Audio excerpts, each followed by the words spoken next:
I would like to ask Ali, Alan, and Eric switch on cameras again. So the idea is simply that we address Ali. That we address. Yeah, I'm here.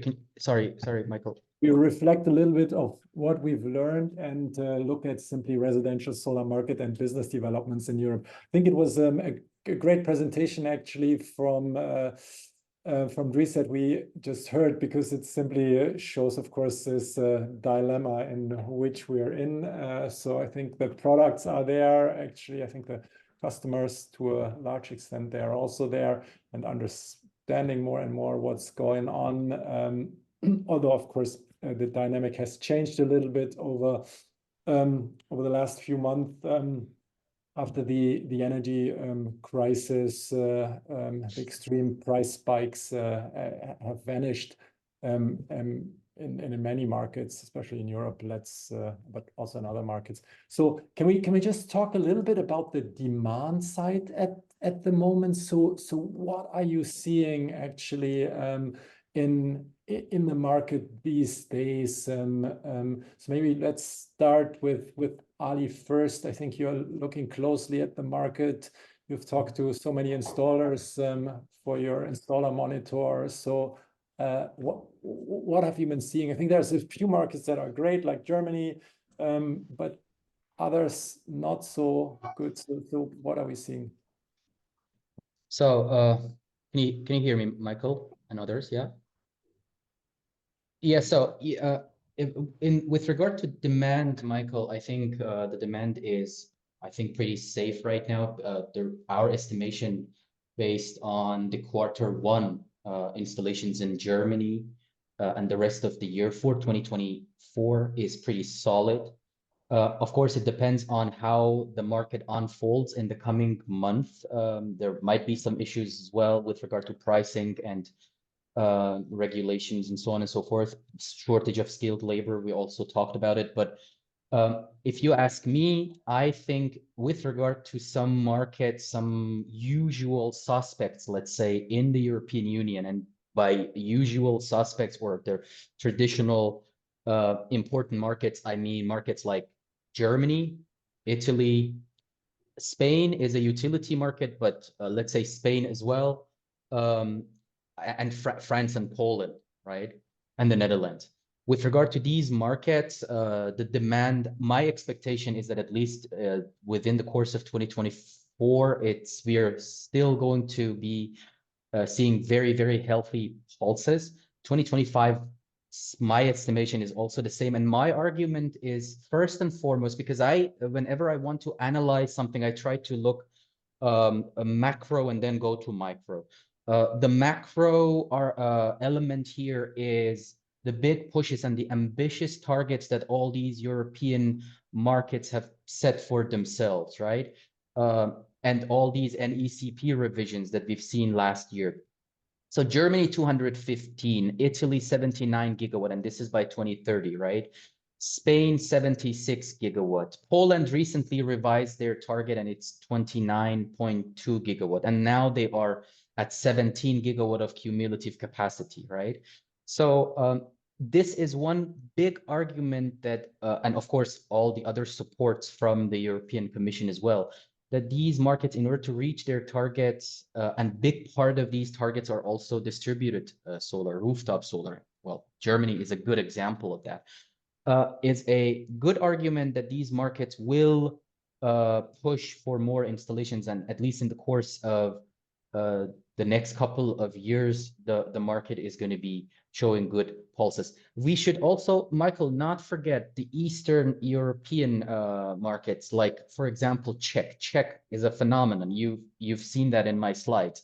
With regard to storage as well, guys, storage, we made a post last week on the Czech Republic's storage market, residential storage market. We all know that Germany and Italy are the top residential storage markets within the European Union. But third in the rank is now Czech Republic with around 90% of all these PV systems attached to a storage. And you know, Czech is also a residential market, as I showed in my slides. The one reason is because, of course, these Eastern European markets, again, macro view is that they have a lot of fossil to basically convert to green.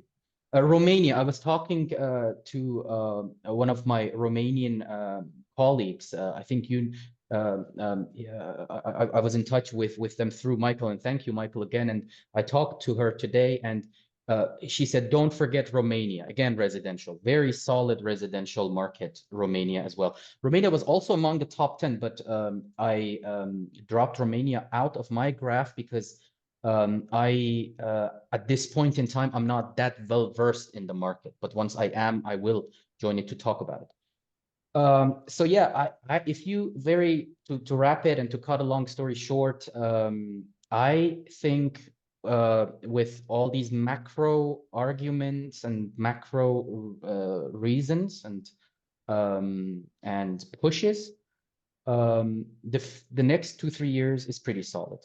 Now we can we can narrow it down, Michael, to individual markets, and then I can again explain to you how all these individual markets will develop. But I will hand it over to you because I don't want to go beyond my right to talk. Sorry. Do that afterwards. Maybe Eric, I think you're in the market actually, and you're selling products. So what have you seen actually in the last few months? I think the end of last year, actually, I think it was a rather dry period. People were worried, and so what are you seeing at the moment? Well, still there's for, let's say, the small households, at least the German market, but as well Swiss and Austrian market, it's very slow still. I think the people are still reluctant to invest, more reluctant or more let's say defensive than compared to last year. And there's, from what we hear from installers, they still work a lot on their, let's say, on their existing customers of they acquired last year, but they get very little new projects this year. So if we talk about market, it's still well below our expectations. Yes, that's but is it more on the because there's really less demand, or is it also because since you are a producer, there's in between also, of course, still some inventories, right? That we're also seeing. So is it more, or is it both? No, well, inventory is I would say is no longer a topic. That was a topic for end of last year. At the moment, maybe at least from our side, it's not an issue that let's say the market is still full with the warehouses are full and they are not able to. No, that's not the case. It's really the consumer side is much below what we've seen last year, much below. Okay, so because I think Ali was quite optimistic, so he still thinks that the EU market could grow by 10 gigawatts, which is 16-17% or so. So that's quite a good growth number. So actually, if you talk about it is as well as other, let's say, distributors and so on, actually there is more the situation that we believe it would be good if we would, let's say, reach, let's say, 60 to 80% of last year. Okay. And what are you seeing in markets? So I think so. Maybe start with Europe and then look beyond. I think you have also you have several markets. Yes. Yeah. I would say. Sorry. Go ahead. Yes, of course. Yeah. Sorry. Well, for us, because we are microinverter manufacturers, but we actually have two sections of markets. One is for the, let's say, the balcony solutions, which is directly to end consumer. And for this, let's say, section, it's basically, I think 95% in Europe, or let's say even in Europe, 70% is in Germany. I think for this section, the demand is like really big, but it's still growing for this year. Last year was already, let's say, phenomenon, and this year is even bigger. And we also see the other markets getting, popular for this type of solution as well. Last year, there was some, let's say, interest coming from France, but this year we see a big trend already happening there. We are cooperating right now with a few very big web shops already in France, and also some retail store chains. And besides of Germany and France, Italy, Spain, and also East Europe, for example, like Poland, we see the trend as well for this type of plug and play getting, noticed by the regular people. So we think this year is going to be a quite big year for plug and play. And besides plug and play, for the residential solutions, I think the microinverter is also getting more and more popular because I think 2 years ago, not a lot of people know about microinverter, but because of the, the interest about the balcony solution, people notice there is another solution like microinverter compared with string inverter. So there are options available. And people see the benefits, advantage of the microinverter. So people would like to try also for residential installations. France has always been the biggest market for residential installations for microinverter.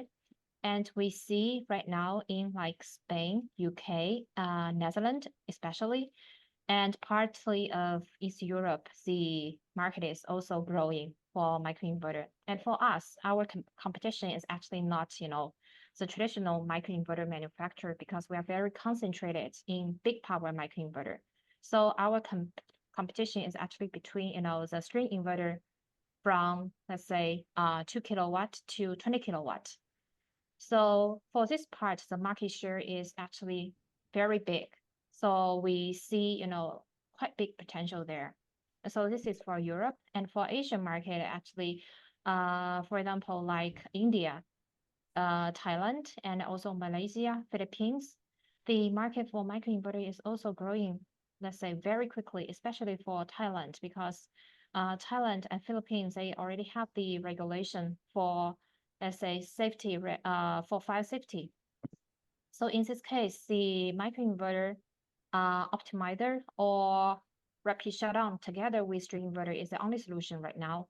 But because we can supply, the big microinverters, so plus, let's say, per watt cost, we are very competitive already. So people are likely to choose, less components than with more components, because less components in the system means less cost, less work, and also, let's say, less risk for operation and also maintenance. And then for the, American market, then of course, United States has been, and always, I think probably will be the biggest market for microinverter because they have Enphase. Then the market has been educated very well to recognize microinverter. Then the South American market as well. I think Brazil this year is especially, quite big for the residential installations. And because of the Brazil's infrastructure, the microinverter has always been popular there.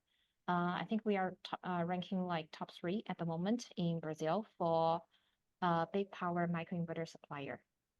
So I think all in all, the market is looking quite good for us, and we are expect, to grow this year and also for next couple years. Is there also a market in China actually for microinverters? Because the distributed market is actually also big. I think that's usually bigger systems, but yeah, well, the Chinese market is always has been to, a very, let's say, price-driven market. So even for the 3 kilowatt, we have, calculated it's not yet interesting for the installers in China because, 90% of the string inverter manufacturer is in China. So the price fight here is extreme. But we have talked with a couple very big, let's say EPC in residential area.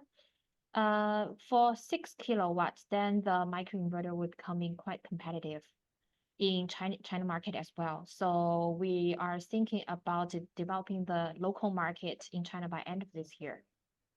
Okay, but so I think so because I think the messaging was of course a bit different from you and Eric. So but I think maybe that's also because first of all balcony solar might also or plug-in solar might also of course grow stronger because people also maybe look also into smaller systems because that's cheaper. I think that's maybe one explanation. Investment.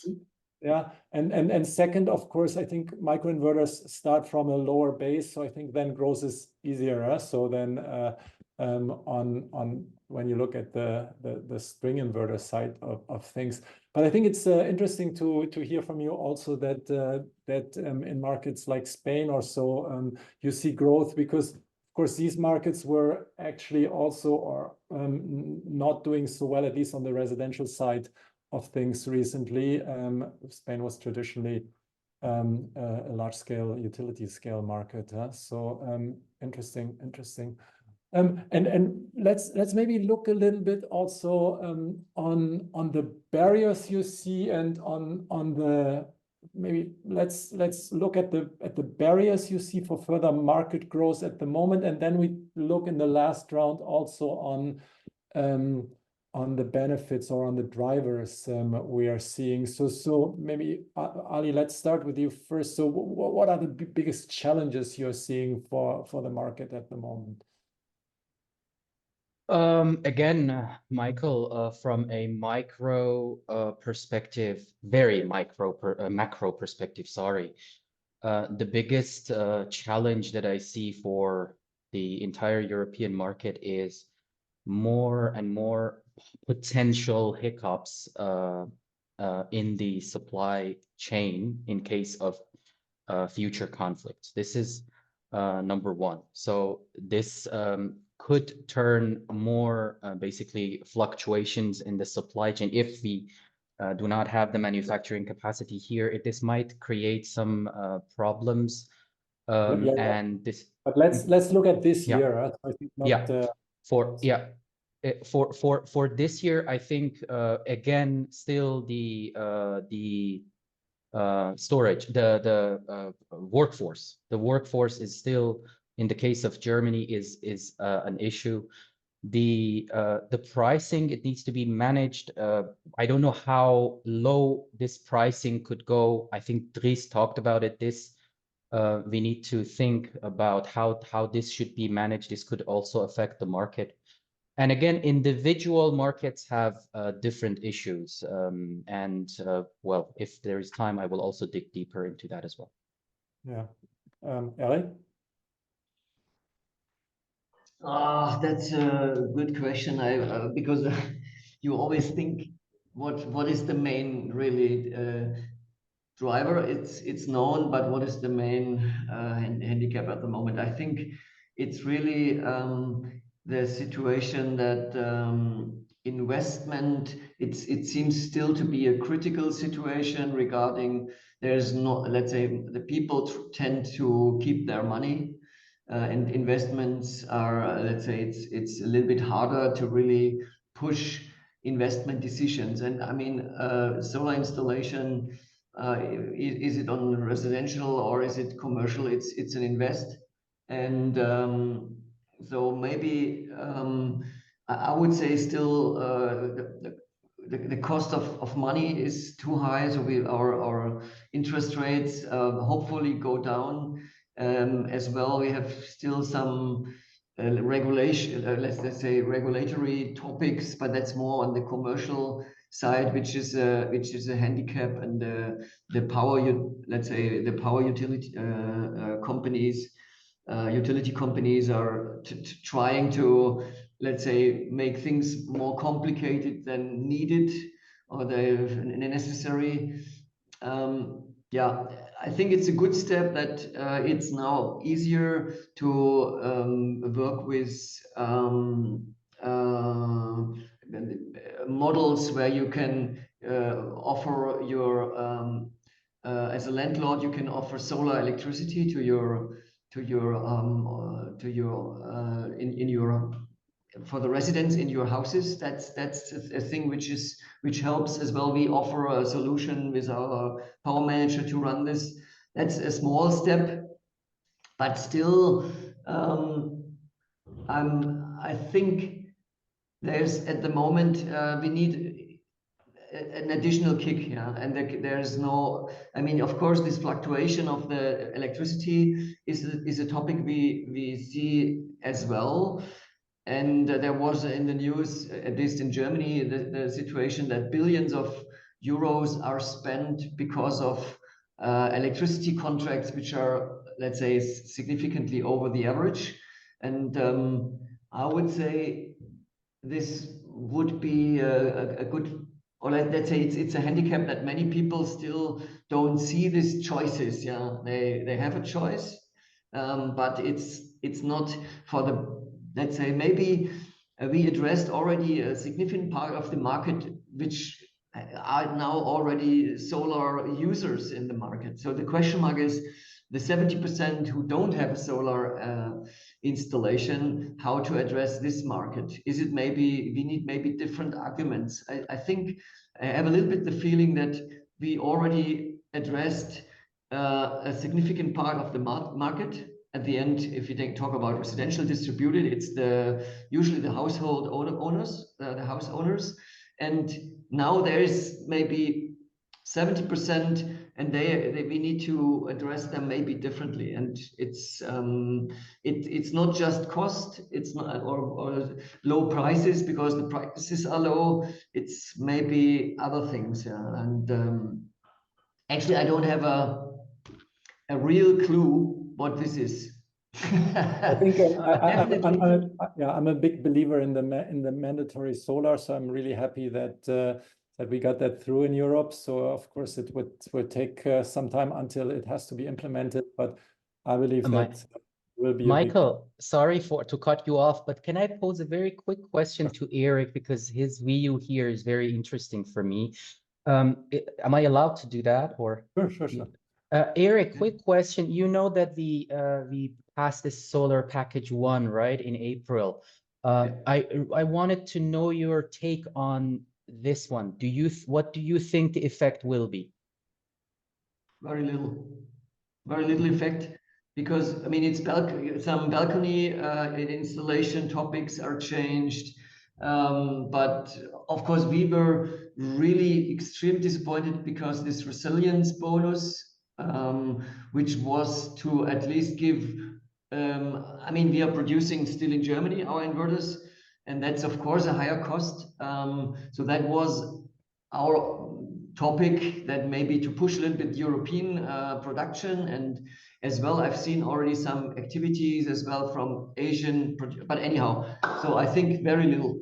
I think more important would be electricity prices going up further, and interest rate goes down further. That would push much more because it's not, there is no significant, let's say, barrier. It's just, I mean, everything is almost the same as last year. So why not the same growth rates like last year? And I think it's really psychology. It's a lot of psychology, and of course a little bit other things.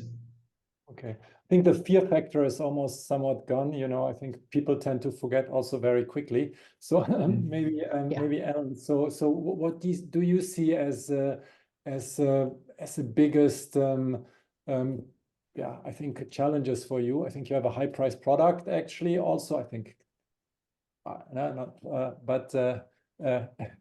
tendency there. So what are you seeing actually for the solar market and the parts you are addressing?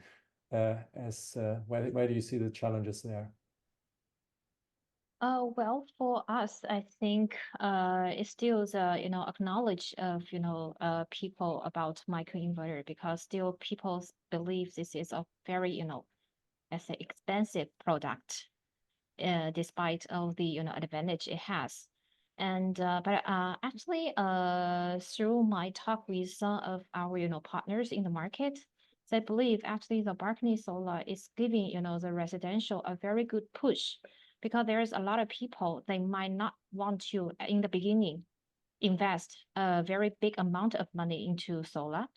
Then they can try just invest very little, a few €100, which is probably very let's say not a big risk for most of the families. They can try like one panel or two panel, just get the first experience about solar. Then after a couple of months, they say, okay, I like it, it's really producing something which I can use. Maybe I can think about putting some more in our roof, because we do got a lot of requests from our partners saying that do you have bigger systems which that the end customer can directly use. But of course the regulations say you can maximum input 800 watts, no more. So if they want to do bigger, they have to hire professional installer to put it on the roof or anywhere they want in the house, but definitely not through the pocket. So yeah, I think the challenge is there, but well, it's also an opportunity for us to penetrate the market through the small scale installations to the bigger, let's say, actual rooftop installations. Yeah, I think that's really a great point, because that's what I also heard in the market. So from some installer and from some balcony solar companies, that they simply said, so the people have this low investment, they are happy with the reductions in the electricity prices they're seeing, and then they want more. So, and I think since we have now hundreds of thousands of balcony solar systems, we will see that. I think the question is only, are you seeing that also now expanding in many more markets? I think in the beginning it was a German phenomena and a France one, but are you really seeing that also in all the other markets? Because we also had this discussion, can you really directly feed into the into your home grid? Is it not dangerous and so on? Well, I think with limitation it will be safe.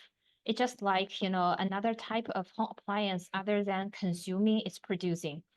And we see the demand is coming very strongly from like Italy, but Italy is a very special market. They only allowed maximum, I think, 700 watts.